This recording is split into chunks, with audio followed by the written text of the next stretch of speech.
Psalm 37:7. Be still before the Lord and wait patiently for Him.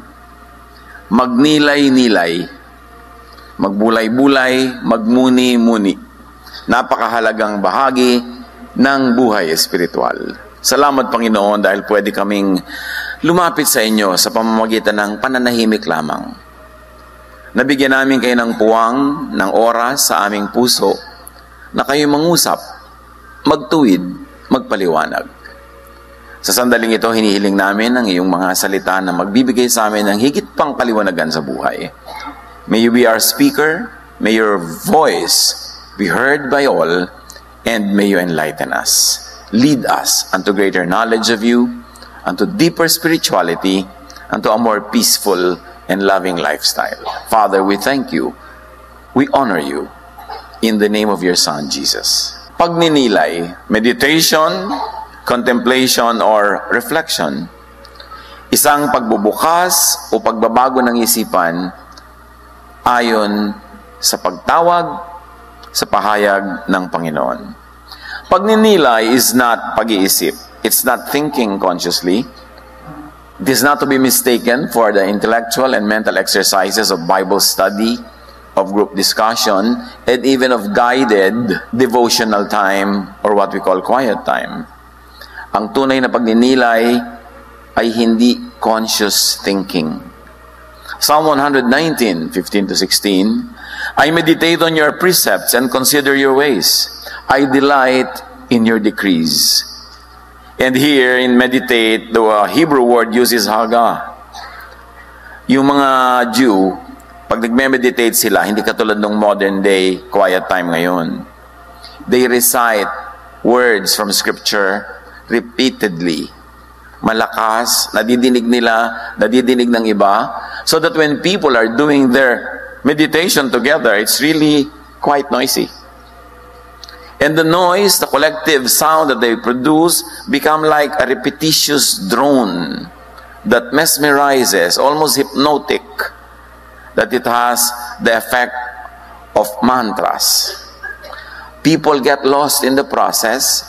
They lose hold of their intellect, and they are ushered into a level of thinking, into a level of non-thinking, where the Spirit could work and where the Spirit could lead in the fellowship. Ganon ang meditation sa kanila nung araw. A kind of meditation that was really overdone, in fact, almost abused by the Pharisees during the time of Jesus. Napalakasan na sila, palakihan ang boses, naging contest na, kaya sabi ni Jesus, no. When you pray, go into your room, close the door, and be alone with the Father, who will reward you because of your alone time with God. Kasi syempre, kung napakaraming tao, napakahirap nang marinig yung tinig ng Diyos, kasi tinig na ng kapwa mo, o tinig mo ang nadidinig mo. So that kind of activity is not to be mistaken for the meditation that Jesus taught and practiced. Pagdinilay-nilay is not Western-style devotions, as we have already said, na sobrang conscious ang intellect. The schedule, the oras, merong pang guide at manual, merong predetermined topic for 365 days. In other words, the agenda of what we now call devotions and quiet time was set by someone, a writer, an author, or a publishing house. So that there's almost no space for spontaneous interaction with the Spirit. Kasi masyadong guided, masyadong controlled. There's nothing wrong with that. It can be very fruitful, but do not mistake it for the kind of meditation that Jesus taught and promoted and practiced. Pagninilay-nilay is just staying still and open to the touch, pahiwatig message of the Spirit. In Spirit. Not in text. Not in technology. Not in controlled guides.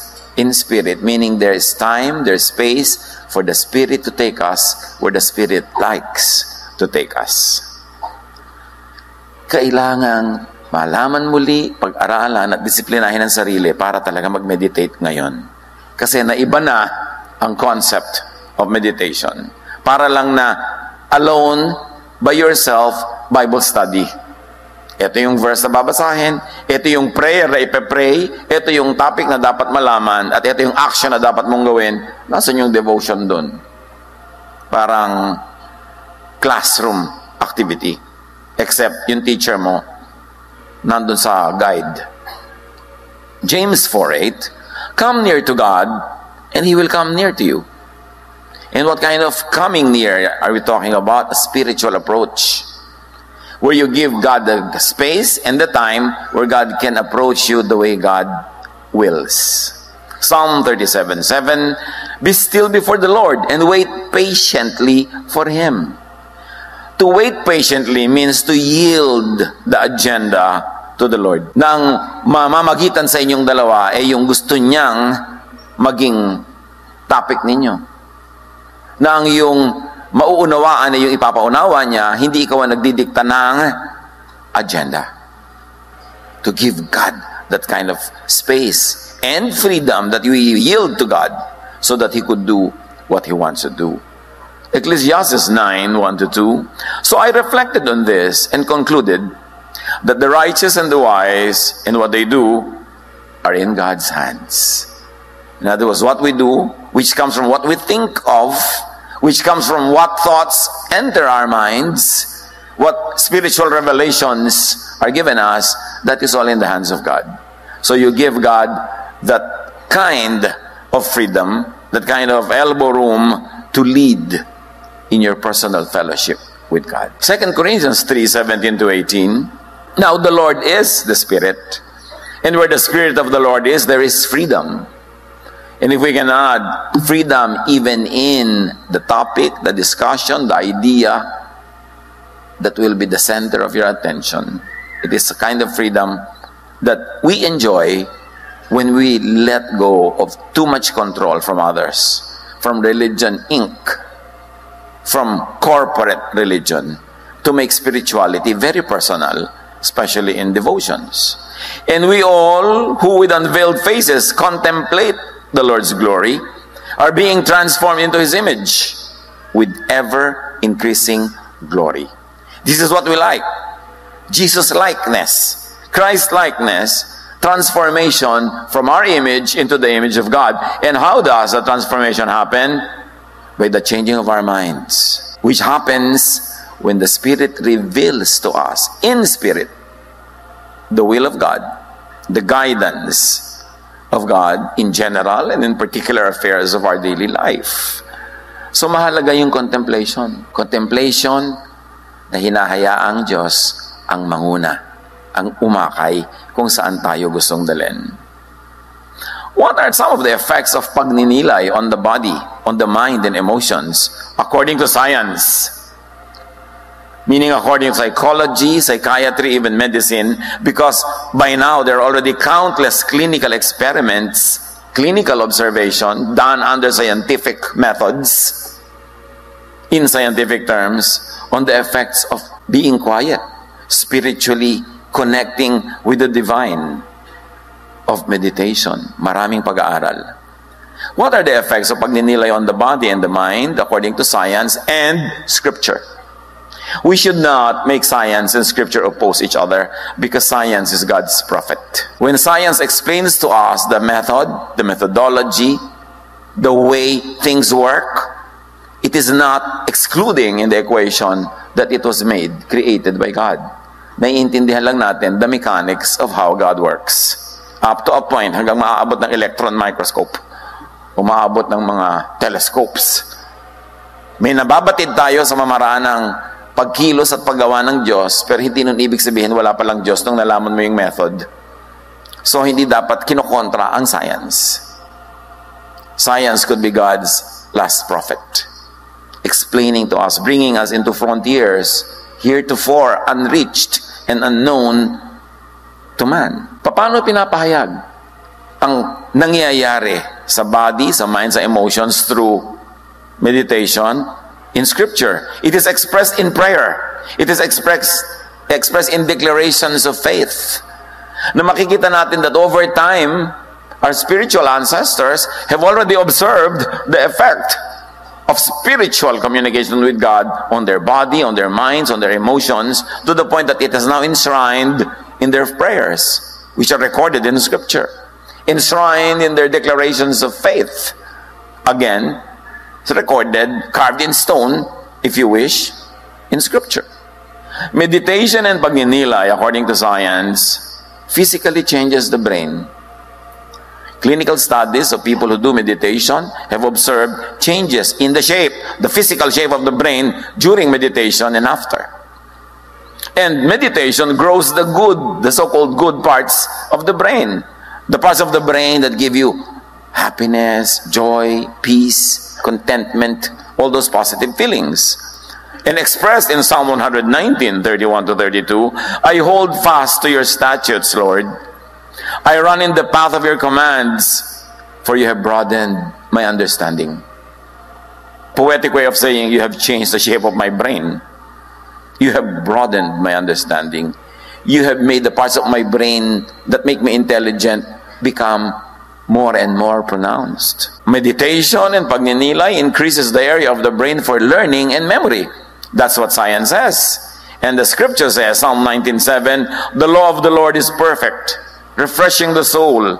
The statutes of the Lord are trustworthy, making wise the simple.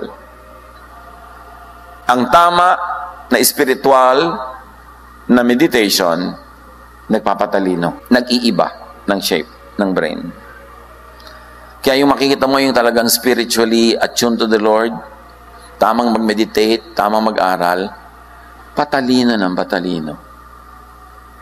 Palalim ng palalim ang nahuhukay, pataas ng pataas ang naaabot, palawak ng palawak ang nararating ng isipan.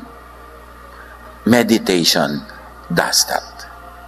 Meditation increases the area of the brain associated with empathy and compassion. Ang nagme-meditate, bumabait. Isang observable effect of meditation. Psalms 119, 35 to 36 says, direct me in the path of your commands, for there I find delight. Turn my heart toward your statutes, and not toward selfish gain. So habang nagdarasal ako, habang nagko-quiet time ako, habang nagiging spiritual ako, dapat nagiging more selfless, less selfish. Na-observe yan ng ating mga spiritual ancestors na effect ng meditation. Kaya yun ang dinadasal, yun ang hinihiling. Kasi alam na yun ay ibinibigay. Na yun ang nangyayari pagka ang tao spiritually aligned with the Spirit of God. Meditation and pagninilay increases the ability to control how the mind wanders. Alam niyo yung mga thoughts that are always wayward, hindi makafocus on anything, laging lumilipad ang isip. Meditation develops the capacity to control the direction of our thoughts. Na kaysa magpunta sa nakakatakot, pumunta doon sa nakaka-assure. Kaysa magpunta doon sa mga nakaka-nervyos, pumunta doon sa nakakapagbigay ng kapayapaan. Kaysa pumunta yung isip mo doon sa nakakagalit, pumunta doon sa nakakapagpatawad. Meditation does that. But the sad fact of modern religiosity is this: very neglected ang meditation. Ang dami nating energy, oras, effort na inuubos sa mga seminar, workshop, sa mga pagsunod ng mga guidelines, mga regulated activity na sobrang regulated, pati bonding, mayroong lesson plan. Pati fellowship is not really a fellowship, but just more or less a less formal worship service.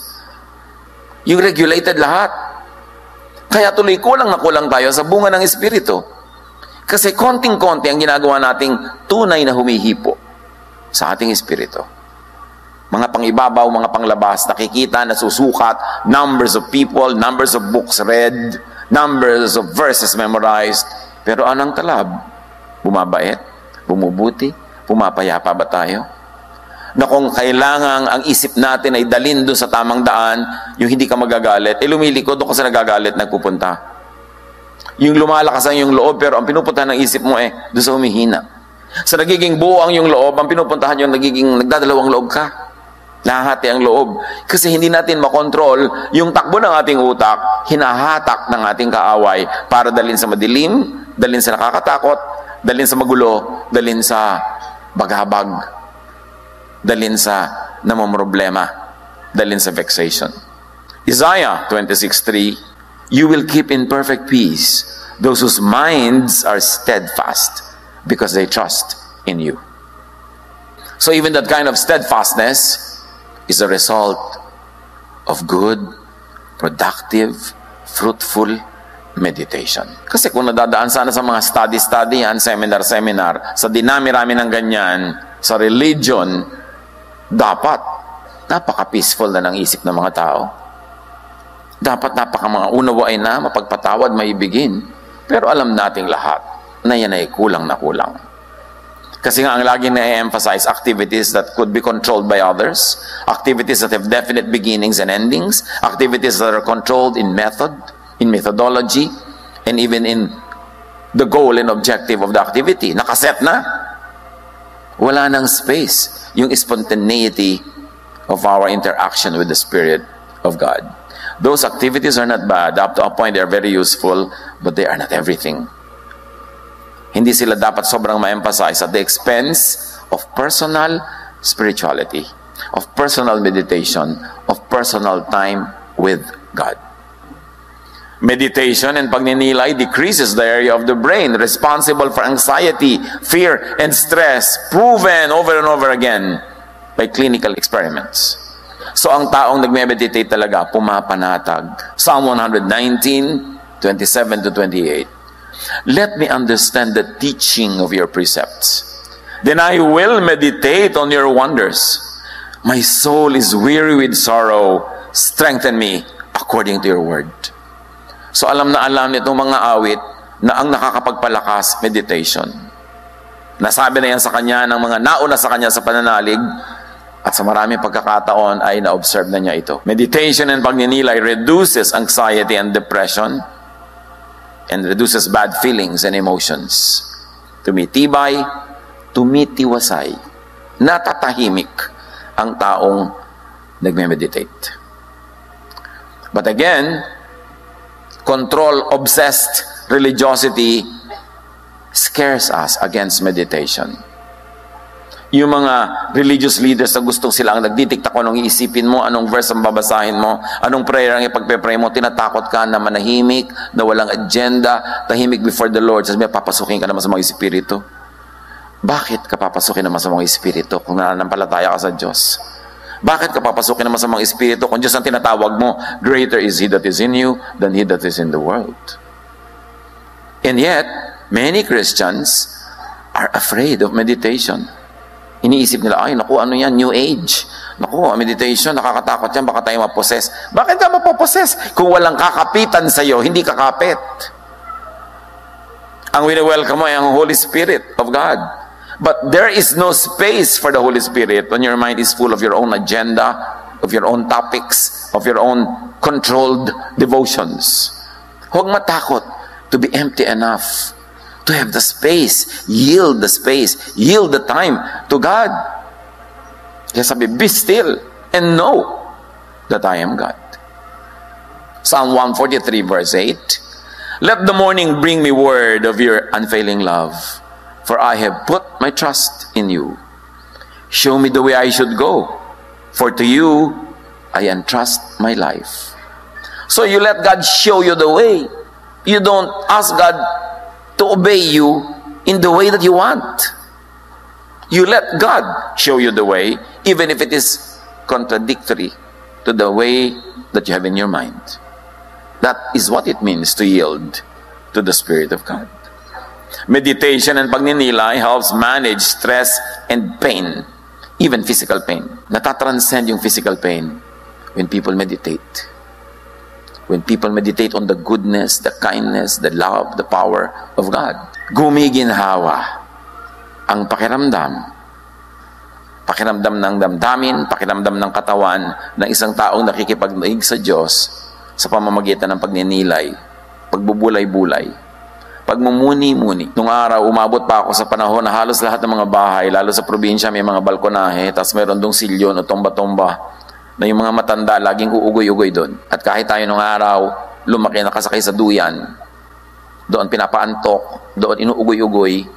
Kasi yung ugoy-ugoy, yung tomba-tomba, this physical repetition of movement, somehow, mysteriously, transports your mind to another level of thinking or non-thinking. Kaya kahit sa mga ancient rituals, even of our indigenous peoples, ang kanilang mga religious experiences ay laging merong uugoy-ugoy, gagalaw-galaw. Tutulad ng ginawa ng mga Hudyo, na paulit-ulit nagaganyan-ganyan din doon sa may harap ng wall nila, o kaya ay may sasabi sila ng mga verses na uga-uga sila. Mahirap ipaliwanag, alam na ng science ang effect niyan at kung bakit nangyayari yon. But that can relieve pain. Kaya marami mga physical activities, spiritual, physical activities, ay parang painkillers. Pero natanggal kasi yung mystical and mysterious elements of the faith after the Reformation. Sobrang naging intellectual ang lahat. The faith almost became just a philosophy where it's always P then Q. It's always formula. Everything you do is formula, even the prayer, to the point that nawala yung unknown factor, yung hiwaga ng Espiritu. Psalm 4, 7-8, "You have filled my heart with greater joy than when their grain and new wine abound. I will lie down and sleep in peace. For you alone, O Lord, make me dwell in safety." Dahil pinagbubulay-bulayan ko ang iyong kabutihan, ang iyong kagandahan, ang iyong kadakilaan, matutulog ako mahimbing. Mahihiga akong payapa kasi alam ko ang safety ko is in your hands. Yun ang nararating na kind of thinking ng talagang nagbubulay-bulay, nagninilay-nilay. Natututo siyang ipagtiwala sa Diyos ang lahat ng bagay na hindi naman niya kayang kontrolin. Ang kabaligtaran nun, pinipilit mong kontrolin ang hindi mo naman nakokontrol. Ang bunga nun, stress, vexation, trouble, fear, unhappiness, all the negative things. Psalm 63, 5-6, "My soul is satisfied as with a rich feast, and my mouth praises you with joyful lips. When I think of you in my bed, and meditate on you in the watches of the night." Kailan daw ako nagdiriwang na daig ko pa ang merong isang piyesta? Kailan nag-uumapaw at lumalabas sa aking labi ang mga salita ng papuri? Pag iniisip ko po kayo, Panginoon. Pag kayo ang laman ng aking isip, lalong-lalo na kung nagbubulay-bulay ako sa aking higaan. In all the watches of the night, the ancient peoples divided the day with into several watches. May first, second, third, fourth watch. Division of time. At sinasabi niya, "I meditate on you in the watches of the night." In other words, kumisan buong gabi na nagme-meditate siya, hindi 10 minutes, may effect tuloy. Sabi niya, "That's why I lie down in peace. Because you are with me." Meditation and pagninilay stimulates the part of the brain responsible for willpower. Alam niyo, yung buo ang loob, yung matibay ang loob, yung may paninindigan, bunga yan ng meditation. Kaya kung maropok ka, madaling maakit dito, madala doon, madaling lumiko-liko dito, kulang sa meditation. 2 Timothy 1:7, "For the Spirit that God gave us does not make us timid, but gives us power, love, and self-discipline." Bunga ng spiritual meditation. Pagninilay helps improve concentration and focus. Yung mga pinaghihirapan ng mga magulang, paano yung mga anak nila na kulang sa focus, kulang sa concentration, palakihin sila na mayroong meditation sa bahay. Psalm 1, 2-3, "But his delight is in the law of the Lord, and on his law he meditates day and night. He is like a tree planted by streams of water, which yields its fruit in season, and whose leaf does not wither. Whatever he does prospers." Bunga ng meditation. Ang nagme-meditate daw na tao parang puno na nakatanim sa tabi ng batis. Hindi na uuhaw, hindi na tutuyo. Namumunga sa tamang panahon. So dapat may bunga tayo sa tamang panahon. May panahon na tinutokso ka ng tokso. Ano dapat bunga mo? Strength. Hindi weakness. May nang aasar at nang gagalit sa'yo. Anong bunga mo? Pagpapatawad, understanding, kindness. Kasi dapat namumunga ka in season. To say that you bear fruit in season is to bear the fruit needed in that time. Kaya pag summer, di ba, makatas sa mga prutas kasi nauuhaw ang mga tao. Yun ang kailangan sa season na yun. So sa season ng buhay mo na tagsala, taghirap, wala kang kapera-pera, ano dapat bunga ang lumalabas sa'yo? The fruit needed in the season of poverty, in the season of need. And that is trust in God. Wisdom in extending your limited resources. Trust. Faith. Yun ang bunga na kailangan. At yan ay nangyayari sa nagme-meditate. Sa nagninilay-nilay. Yung nilay-nilay, kinokonek-connect mo yung mga sinabi ng Diyos na alam mo, tapos yung mga nangyayari sa buhay na nakikita mo, nakokonek mo yung kanilang relasyon, at sasabihin mo, oo nga, tama nga ang Diyos. I meditate and find your laws wonderful. You are really good. You are really God. You are really wonderful. Dapat ganoon ang mga bunga ng pagninilay-nilay. Kaya kailangan may space to let God set the agenda. Pagninilay helps sustain attention while ignoring unwanted or disruptive thoughts. Ang daming unwanted and disruptive thoughts. Jealousy, envy, fear. Lahat ng mga yan. Unwanted dyan. Pero bakit laging dyan nagpupunta ang isip ng marami? Kulang sa control ang isip, kulang sa meditation. Psalm 56, 3-4, when I am afraid, I put my trust in you. Bunga yon. In God, whose word I praise. In God I trust, and I am not afraid. What can mere mortals do to me? So there's a relationship between peace and vexation. Sabi niya, I will always have peace because I believe in you. Because I meditate on your word and realize and connect the dots that you are really correct, that you are really God, you're really loving, you're really in control. Therefore, hindi ako magpapagulo sa ginagawa ng mga tao sa paligid ko. Tao lang sila. Kayo, Diyos. Sa inyo ako sasandal, sa inyo ako aasa. But for you to get to that point of saying that, you've got to meditate enough to see that the promises of God are true. To see that the justice of God is really justice. To see that the power of God is really at work, even in moments when you don't feel it. To know that God is God no matter what. To develop that kind of thinking, that kind of mentality, and to reach that level of faith, ang bunga nun, peace. Hindi instant yun. Tuloy-tuloy na meditation. Tuloy-tuloy na pagsunod sa kalooban ng Diyos. That there is muscle memory in your life to always obey what is good, what is true. Therefore, hindi ka liliko sa mali automatically because you're automatic piloting to do the right course. Meditation and pagninilay lowers blood pressure. Napatunayan na rin yan. Kaya nay, mataas ang blood pressure nyo. Baka kulang kayo sa pagninilay-nilay. Di ba? Kasi dapat pumapayapa ka. Meron nga mga tao, matataas ang presyon, mga may sakit, dinadala mo pala sa doktor, gumagaling na. Kasi sa mind nila, nakafocus na sila doon sa magiging effect ng ministration. Mind talaga, over matter. Pagninilay slows down aging, clinically proven. At cellular levels, it increases the regenerative abilities of the cells. Kaya, sulyapan yung katabi nyo. Nagninilay-nilay kaya siya? Nakikita daw sa kutis. Kung bang may glow, yung merong elasticity, yung merong merong X factor. Alam mo, yung pagkaan tao na nakababad sa spirito ng Diyos. Pero kitang-kita mo rin sa kutis ko na may problema sa asawa. Ha? Bawat kulubot ng kutis niya sinasabi, ang asawa ko, iniinis ako. Lumalabas talaga yan. Kaya alam mo rin yung mga asawa, ang ganda mag-alaga, kagaganda ng mga asawa. Yung ibang uri.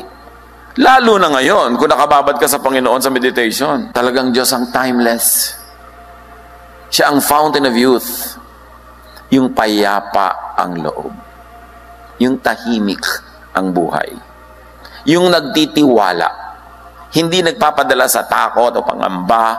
Hindi nagpapa-influence sa nervyos, sa inggit, sa selos. Yan ang nagpapaganda ng even ang physical looks. Psalm 1:1-3, Blessed is the one whose delight is in the law of the Lord, and who meditates on his law day and night. The person is like a tree planted by streams of water, which yields its fruit in season, and whose leaf does not wither. Whatever they do, prospers.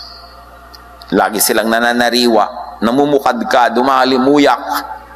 Nakikita mo ang effect ng kanilang meditation. Meditation makes one happier because pagninilay produces positive emotions. And over time, when you keep doing it, the effect becomes even more. Merong geometric increase. Psalm 19:8, The precepts of the Lord are right, giving joy to the heart.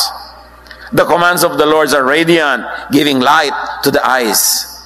Oras na na-connect mo yung katotohanan na tama ang Diyos no matter what, merong ningning ang iyong mata, merong ligaya ang iyong puso, anuman ang nangyayari. Psalm 16:8-9, I keep my eyes always on the Lord. With Him at my right hand, I will not be shaken. Therefore my heart is glad, and my tongue rejoices. My body also will rest secure. Dahil ako'y nakababad sa Espiritu ng Diyos, hindi ako madaling maligalig, matigatig, makalog, mag-worry. Kaya naman tahimik, masaya ang aking puso, at nakikita yan sa aking mga salita. Yung kapayapaan, yung katahimikan ng loob, lumalabas sa aking speech. Lumalabas sa mga salitang tinatype ko sa aking keyboard, sa mga comment na ilalagay ko sa Facebook. Di ba? Out of the abundance of the heart, the finger clicks. Kaya kung puro ka dyan bitterness, puro ka dyan anger, kitang-kita sa mga comment mo. Kitang-kita sa mga pinagsasasabi natin. Lalo ngayon, halos walang accountability because of distance. Kahit ano lang gusto mo sabihin mo, but you're exposing what is in your heart. Kaya maganda rin diagnosis yan. Pastor, gusto ko po magpa-counsel, gusto ko malaman kung anong problema ko. Anong Facebook password mo? Yeah. Titingnan ko mga pinagpo-post mo dyan, malalaman ko na kung nasan yung spirito mo. Hindi mahirap malaman yan. Lumalabas kasi sa technology. So, kung gusto mong palitan yung word na lumalabas doon sa screen, palitan ng isip, ibabad yan sa meditation.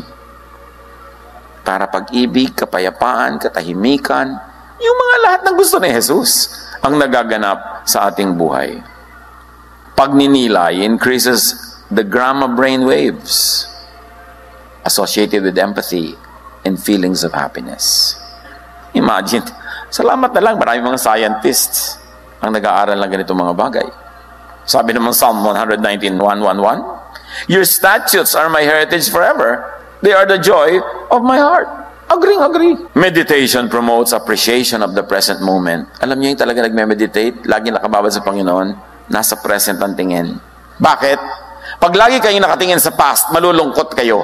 Nakakalungkot isipin na, the good old days, the good old days. Na nung araw, yung dimple mo narito sa pisngi.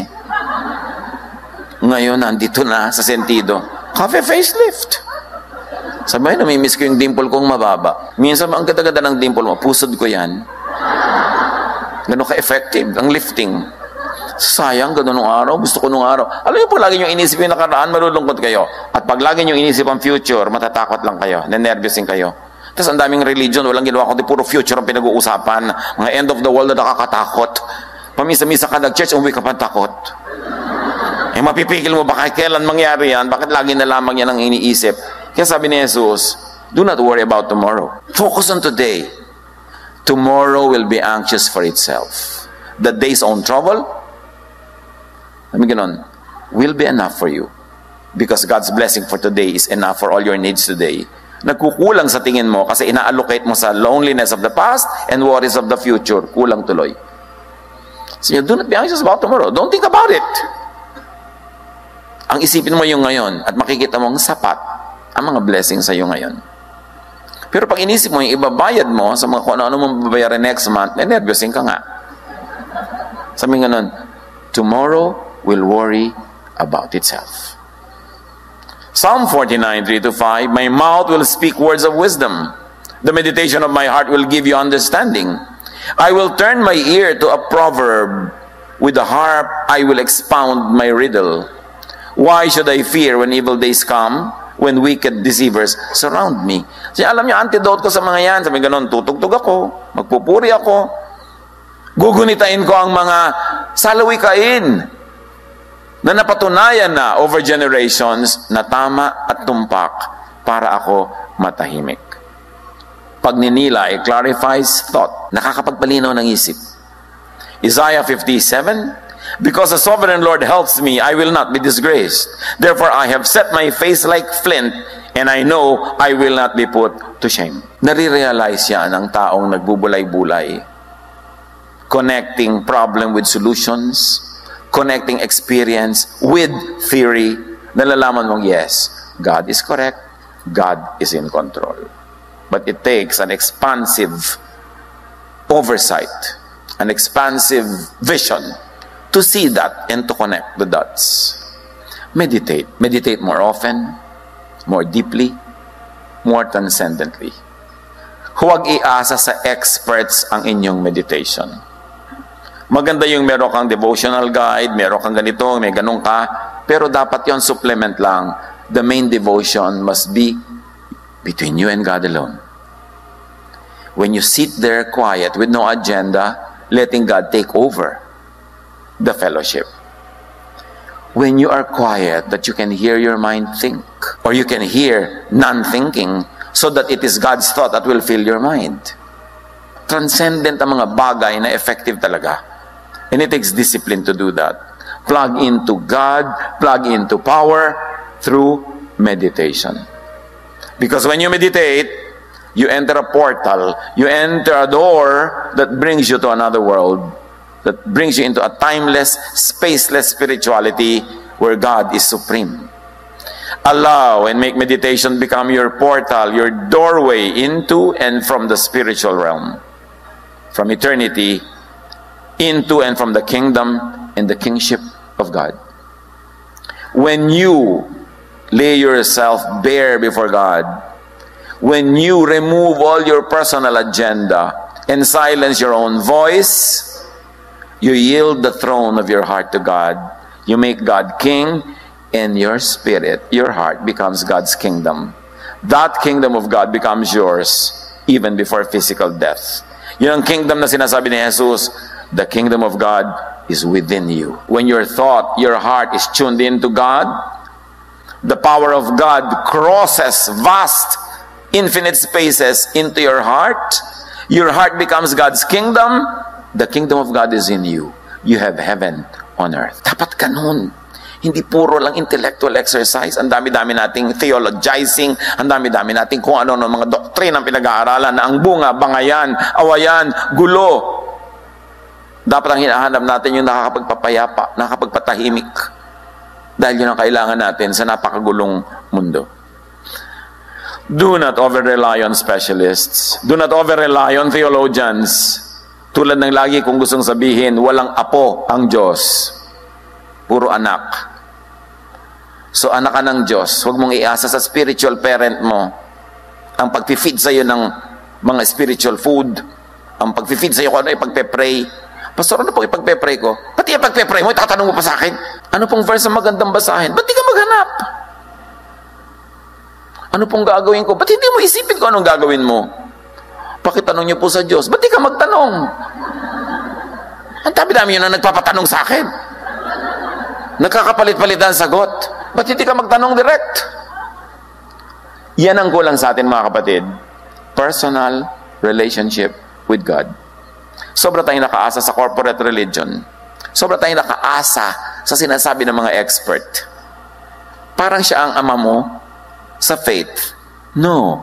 Isa lang ama natin. There's only one Father in heaven. At lahat tayo magkakapatid.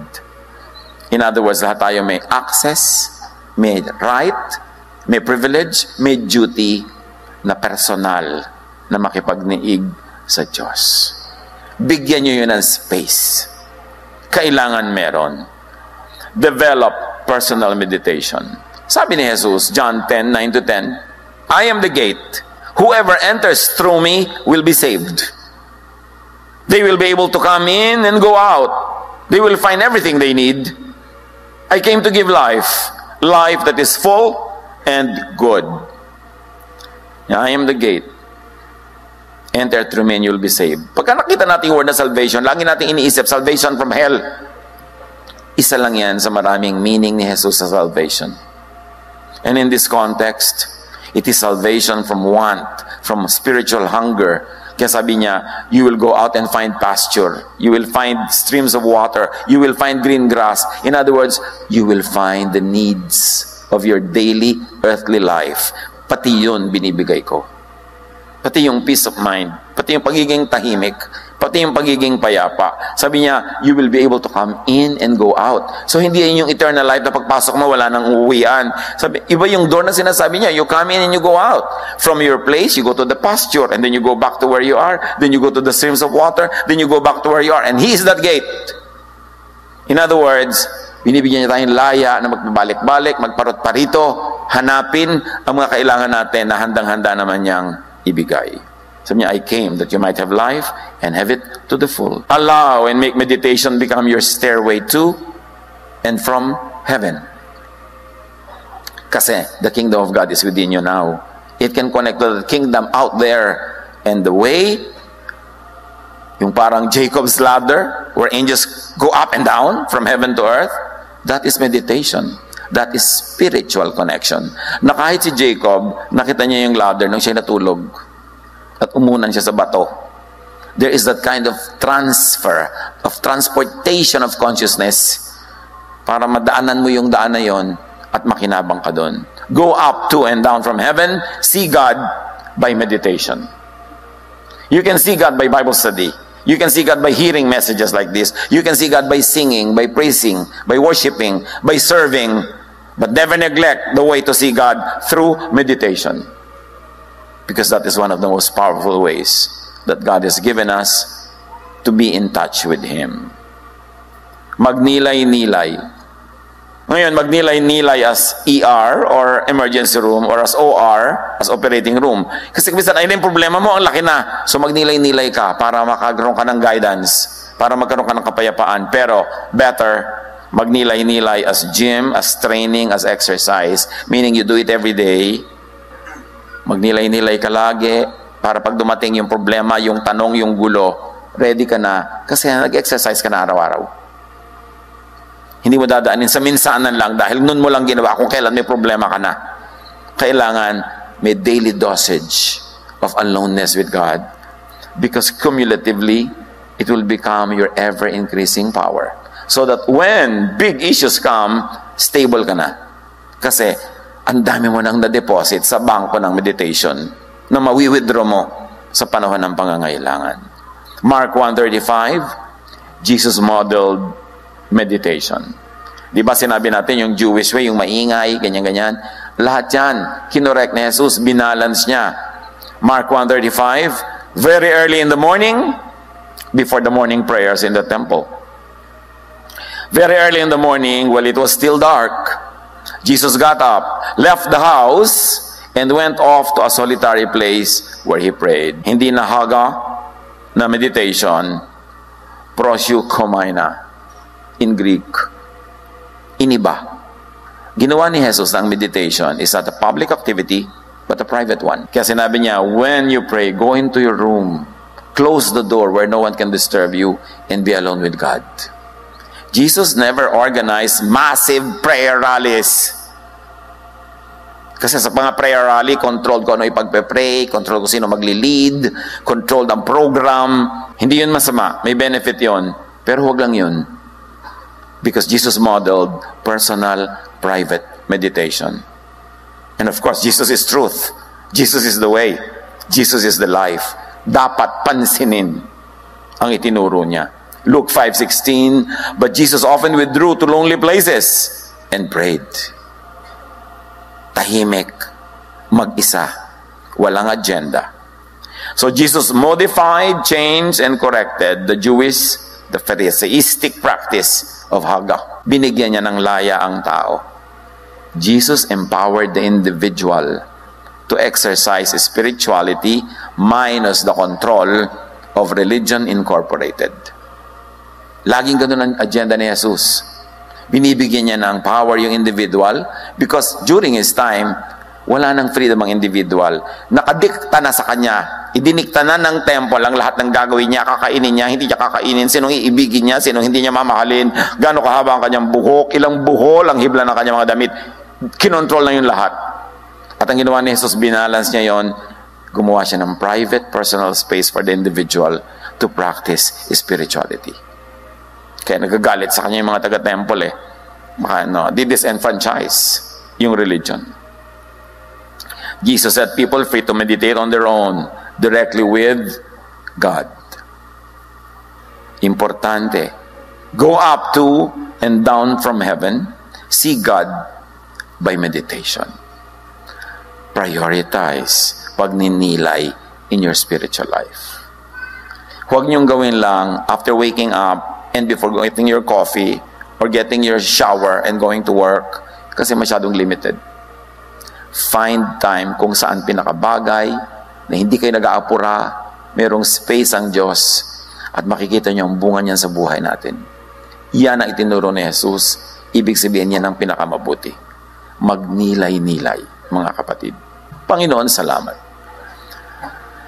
Na maaari naming ma-review ang ganito mga bagay, lalong-lalo na balikan ang example, teaching of Jesus, your Son, our Lord, our Savior. Sa bisig buhay na ito, Panginoon, ituro mo sa amin that the busier we are, the more we need to meditate.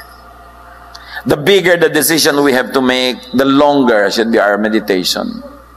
Because when we meditate, you direct our steps. We minimize or eliminate mistakes. Therefore, we become more fruitful, more happy, more correct. Pagbulay-bulayan natin ang personal na impact nito sa ating buhay, how you can increase the quality, the quantity of your meditation. Be alone with the Lord in silent reflection.